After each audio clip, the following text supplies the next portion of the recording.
ప్రజలందరికీ నమస్కారం. జేసీ అశ్విన్ రెడ్డి అన్న గారు శాసనసభ్యులుగా ప్రమాణ స్వీకారం చేసినప్పటి నుంచి మన తాడపత్రి నియోజకవర్గంలో కానివ్వండి, పట్టణంలో కానివ్వండి అనేక అభివృద్ధి కార్యక్రమాలకు శ్రీకారం చుడుతున్నారు. ఇది మీకందరికీ తెలిసిన విషయమే. ఇదంతా ఒక విజనరీ లీడర్ విజన్తో జేసీ ప్రభాకర్ రెడ్డి గారు మున్సిపాలిటీని ఏ విధంగా అభివృద్ధిని పరచాలో మనం గతంలో చూసాము. అదేవిధంగా ఈసారి కూడా అభివృద్ధి కార్యక్రమాలు చేపడుతున్నారు. ఈ అభివృద్ధి కార్యక్రమాలను చేపట్టాలంటే తగినంత మిషనరీ మన దగ్గర మున్సిపాలిటీ దగ్గర లేదు. ముందు జేసీ ప్రభాకర్ రెడ్డి గారు గతంలో ఎమ్మెల్యేగా ఉన్నప్పుడు, శాసనసభ్యులుగా ఉన్నప్పుడు 2 హిటాచీలు, అదేవిధంగా ఒక స్కై ల్యాడరు, ఇంకా అనేక వాహనాలను వాళ్ళు మున్సిపాలిటీకి సమకూర్చిన్నారు. కానీ అవి ఈ జనరేషన్కు పనికిరావు, ఇప్పటికీ కొంచెం రిపేర్లో ఉన్నాయి.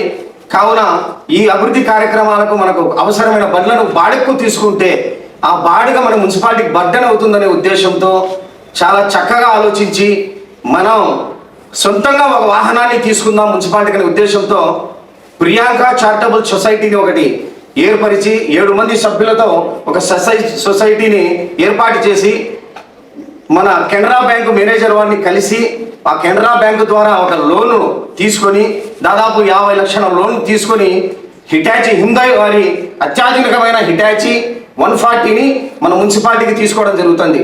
ముఖ్యంగా మా కెనరా బ్యాంక్ మేనేజర్ వారికి ధన్యవాదాలు తెలుపుకుంటాను సార్. చాలా తొందరగా మీరు లోన్ శాంక్షన్ చేసిన దానికి.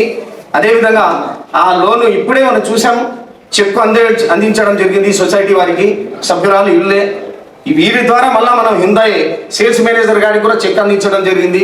నేను ఒకటే చెప్పదలుచుకున్నా, బాడగ రూపంలో అయితే మన మున్సిపాలిటీకి బర్డెన్ అవుతుందని కంతుల రూపంలో కట్టుకొని కంతులు తీరిన తర్వాత ఆ మిషనరీ మన మున్సిపాలిటీకి, తాడపత్రి మున్సిపాలిటీకి ఒక ఆస్తిగా మిగులుతుందనే ఆ దూరదృష్టి ఆలోచన ఆ ప్రభాకర్ రెడ్డి గారికి తప్ప ఎవరికి రాదు. ఇది ఖచ్చితంగా ఎవరికైనా నేను ఛాలెంజ్ చేసి చెప్తున్నా. ఇట్లా మేము గత ప్రభుత్వంలో కూడా చూసాం, సొంత వాళ్ళ బంధువులకు వాళ్ళ అనుచరులకు బండ్లు పెట్టించి అత్యధిక బాడుగులు ఇప్పించినది. కానీ మా జేసీ ప్రభాకర్ రెడ్డి గారు అట్లా కాదు, సొంతంగా అతి తక్కువ వాళ్ళ సొంత ఇంటికి వ్యాపారాలకు ఆలోచించినట్టు ఆలోచిస్తారు ప్రభాకర్ రెడ్డి గారు. వాళ్ళ సొంత వ్యాపారాలకు ఎటు విధంగా డబ్బులు మిగిల్చుకోవాలని ఆలోచిస్తారో మన మున్సిపాలిటీని ప్రజాధనం వేస్ట్ కాకూడదని ఆలోచించి ఈరోజు ఇంకోటి ఈ సొసైటీ ద్వారా మరిన్ని భవిష్యత్తులో మరిన్ని వాహనాలు కానివ్వండి, మరిన్ని పరికరాలు కానివ్వండి, మరిన్ని ఇట్లా యంత్రాలు కానివ్వండి సమకూరుస్తారు. దాంట్లో ఎటువంటి సందేహం లేదు. నేను ప్రజలకు ఒకటి కోరుకునేది, నిజాన్ని గ్రహించండి. ఇటువంటి విజనరీ లీడర్ను మీకు కూడా సహాయ సహకారాలు అందించండి. ఇదే నేను కోరుకునేది. Thank you.